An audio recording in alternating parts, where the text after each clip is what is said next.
In the brutal North African desert of World War II, where daytime heat could melt tar and nighttime cold could freeze steel, survival wasn't just about dodging bullets. It was about staying hydrated. Soldiers didn't just fight the enemy, they battled the sun itself. Temperatures in the Sahara could soar above 50 degrees Celsius, and, well, a single mistake could mean death by dehydration. Yet, in those merciless conditions, soldiers from both sides found a way to keep their canteens cold for days, without ice, without refrigeration, and with materials so simple they could be found in any camp. This forgotten desert canteen hack wasn't a luxury. It was survival science at its purest form, and it worked so well that modern explorers and survivalists still use its principles today. When the British 8th Army and German Afrika Korps clashed across the North African front, the logistics of water became as critical as ammunition. A single soldier needed at least a gallon a day to function. But in the open desert, even a full canteen offered little comfort when the water inside turned nearly boiling by noon. Metal canteens absorbed the desert heat, making the contents taste like soup. Plastic wasn't an option yet, and shade was a luxury. That's when desert troops began noticing something curious. The Bedouins, native desert dwellers, carried water that somehow stayed cool even in unbearable heat. The secret lay not in the water itself, but in how it was stored. Bedouins wrapped their water skins in damp cloth, letting the hot wind pull moisture through the fabric. The process was simple, but ingenious. As the water evaporated from the cloth, it absorbed heat from the canteen beneath it, cooling the contents inside. It was natural refrigeration, powered not by machines, but by physics. This principle, evaporative cooling, became the foundation of the World War II desert canteen hack. Soldiers quickly adapted it to their military-issued gear. A British or Commonwealth soldier would take his metal canteen, soak a canvas water bottle cover in water and slip it over the flask. As long as the air was dry and the wind was steady, evaporation would draw heat away, cooling the canteen within an hour. The effect was dramatic. Even in scorching heat, the water inside could remain cool enough to drink comfortably all day. In fact, some reports from the Western Desert Campaign described soldiers pouring water from their canvas-covered canteens into metal mugs and finding it almost chilled compared to the air around them. The trick worked even better when the canteen was hung from a jeep's side mirror or strapped outside a tent, anywhere with airflow. The wind sped up evaporation, and the continuous process kept the contents cool for days.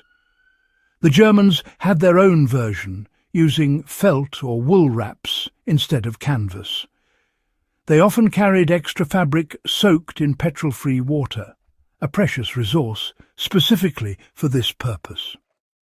Rommel's troops, known for their desert discipline, made sure every man's canteen was properly wrapped before a march began. The practice became second nature, a blend of survival instinct and military routine. The brilliance of this hack was that it didn't fight the environment. It used it. The desert's dryness, which made dehydration so deadly, was the same force that made evaporative cooling possible. The lower the humidity, the faster water evaporated, and the cooler the canteen became. To make the effect last, soldiers learned to re-wet the canvas at intervals, sometimes by dipping it into the last few drops of morning dew, or even using sweat wrung from clothing. Every drop mattered. Troops learned to hang their canteens in shaded areas during rest periods to slow evaporation and then expose them again to wind while moving. The balance between airflow and shade was the fine line between lukewarm and life-savingly cool water. This wasn't theory. It was field-tested survival. Diaries from British tank crews and infantrymen mention the comfort of a cool drink from the desert bottle after hours in the sun, and how morale improved noticeably when men could drink water that didn't taste like metal or heat. Modern survivalists, bushcrafters and explorers can replicate this same desert hack with almost no effort. The steps are straightforward and timeless. If you find yourself in a hot environment, start with a metal or aluminum canteen. These conduct heat efficiently, allowing the cooling process to work faster. Wrap the canteen tightly in a cloth or bandana soaked in water. Then suspend it in the breeze or hang it from your pack where air can circulate freely. Within an hour, you'll feel a noticeable drop in temperature. To extend the cooling, repeat the wetting process whenever possible. If you're conserving water, use minimal amounts. Evaporation, not volume, is what drives the cooling.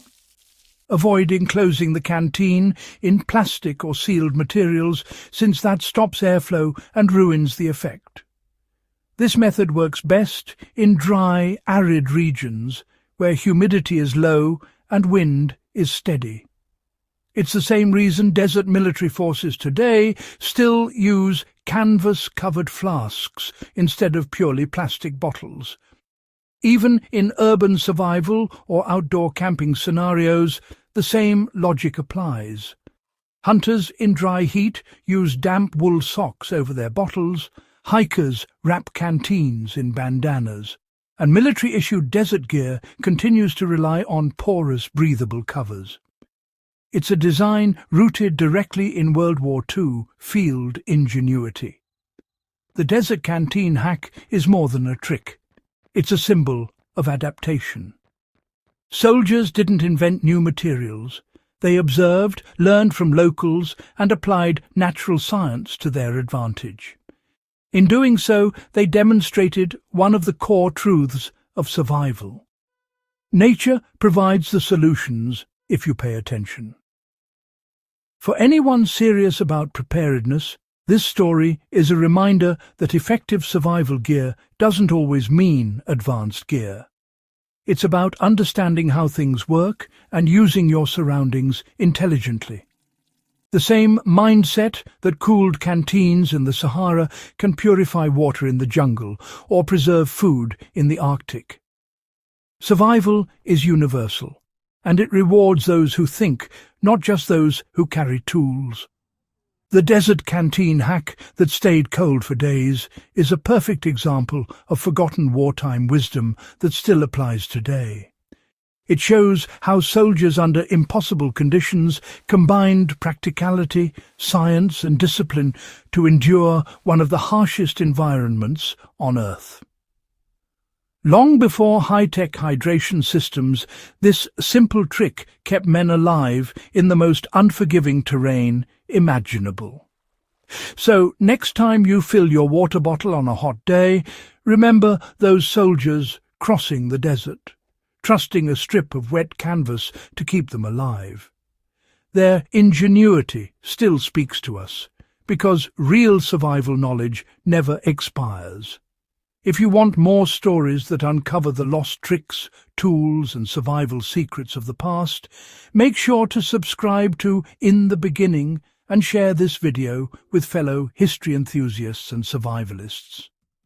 The past isn't just history. It's a manual for how to endure, adapt and overcome, even in the harshest of places.